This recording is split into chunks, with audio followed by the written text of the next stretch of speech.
We're here with Audra Petrolle, family attorney at Rose Law Group, and we're going to talk about the best way to protect your assets, either with a pre or post-nuptial agreement. So, Audra, tell us, what is the difference between a pre and a post-nup?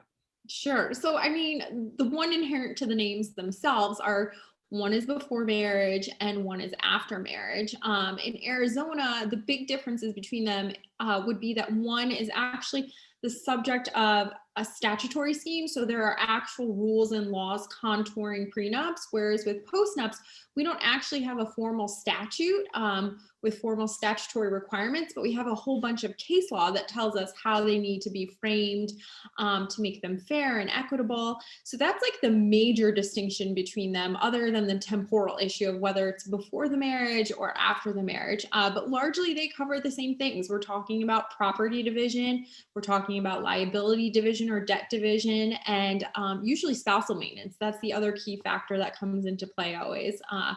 And there's a lot of flexibility on all of those things as long as you guys are willing to work with one another. Right. So is it more? Oh, actually, sorry, one other. I got one other big one. Sorry. Okay, so this is actually really important, and I tell my clients about this a lot. If you go with the prenup, the person who's trying to invalidate the prenup has the burden of establishing for the court that that document is invalid. If you go with the postnup, the person who's trying to validate or enforce the postnup is actually one with the burden, who then has to establish for the court that that document is valid, fair and equitable. So that's the major sort of like nuanced legal distinction that people need to think about. There's a shift in burden between the prenup and the postnup. Okay, wow, it's super interesting, and I did not know that. Okay, so is it more complicated to get a post-nup then than it is a prenup? It's not more complicated in terms of actually drafting the document. I think what can complicate things is really the dynamic between the parties. A lot of times when you're dealing with a prenup, you kind of know who has what coming to the table. I mean, both scenarios require the parties to make full disclosure of all assets, all liabilities in their individual estate and in the community estate or the prospective community estate. But, you know, when you're talking about a prenup, usually you have two parties that are very excited to be married, that are in this very loving space, that want to work together, that want to compromise. So there's a lot of just like emotional awareness and sensitivity in coming to the table and deciding these major issues of asset and liability division. A lot of times when you're in postnup territory, you already have couples that maybe are even contemplating divorce, and they're almost doing this as a safeguard or a precursor to divorce. So they might be a little more stubborn when coming to the table or inflexible. And that's not to cast everyone that way. I don't want to make a generalization, but that is something that I've seen in my experience. Of course. So, is there a formula that people use as reference when they're thinking about splitting up their assets in a pre or post-nup, or is every case really different?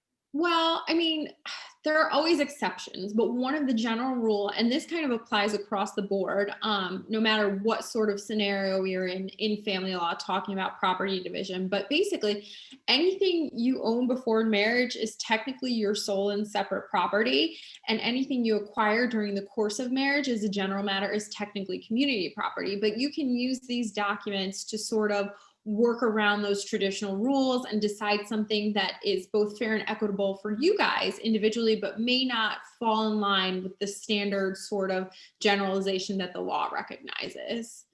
Okay, so you can customize it for your needs. Yes, that's a really good way to say it. You can totally customize these for your needs. If somebody wanted to propose a post-nup and their partner wasn't as motivated to sign it and hesitant to sign it, and those kind of issues started to come up, how would that kind of play out in court or with lawyers? Sure. So, I mean, in either scenario, you can't force someone to do this. You know, those are the major defenses, coercion and duress, and then separately fraud, but that doesn't really arise in this particular context. So you have to have both parties willingly and voluntarily rarely coming to the table. I mean, the best thing you could do is maybe just ask them what they're looking for and try to contour the document and the property division to their particular needs. Maybe someone has outstanding student loans and you can offer as part of this process to gift them an amount of money that would satisfy that outstanding student loan debt. Or you can offer them more spousal maintenance than perhaps they might be entitled to going through an actual dissolution. So you can try to create incentives for sure, but you certainly cannot do anything that would make them feel forced in any way to participate in the process or sign the document, because that could really come back to bite you later. Do you have any advice for someone who wants to bring up a pre or postnup but doesn't know how to go about the conversation? Oh my goodness. Okay. So that is a really tough question. I think you always want to be honest, right? You want to be forthcoming and honest, and you kind of have to know your audience, right? So if that person's a very emotionally reactive person, then maybe you want to kind of walk into the situation very slowly. Or if that person's someone who's just a very direct human and likes to put things on the table, we'll just put it out there. Unfortunately, a lot of that is really just going to depend on who's receiving the message. And it can be just a little awkward because there's a stigma about pre and postnups, right? There Why do you think is. that's unfair? Unfortunately, prenups and postnups are totally stigmatized. They can be taboo in some circles even, but you know what? They offer a lot of security. It's almost like having car insurance. It's not the most exciting thing on earth. You pay for it every single month in a way. But at the end of the day, if you have a major accident, it is there to lift you up and make you whole. And so, if you have a major incident in your marriage and you feel like you can't move forward, or you just have moved so far apart that the marriage is not going to work anymore, it helps to have these things already laid out in a document for you. And it streamlines the divorce process a little bit. It helps you reduce costs and save time, because a lot of these issues would have to go through the more formal litigation process, which can be really lengthy, time consuming, and cost a lot of money. So when it comes to family matters, what kind of topics are covered and are not covered in a pre or postnup? So any agreement, contract, you really can't contract away the rights of a third party. And so a good example would be child support. Child support is an entitlement benefit. Child support is a benefit that your child is entitled to. It's not a benefit that mother or father are entitled to. So people often want to negotiate child support terms in their prenup or postnup agreements, but the court's not going to have it. You can't do that by any means. The only time that there's a third party that gets to decide child support is when you are in front of a court and they enter that order. So don't try to contract away your child's child support. It's not going to fly. Of course. I even have people who want NDAs to go with their prenup, so non-disclosure agreements, because they don't want their partner to talk about it with a third party. And usually that's like a higher net worth estate kind of thing. But it's like a weirdly taboo kind of discussion point. But it's so funny to me too, because it gives you such an element of control, even if you're the person with sort of less at risk in the power dynamic.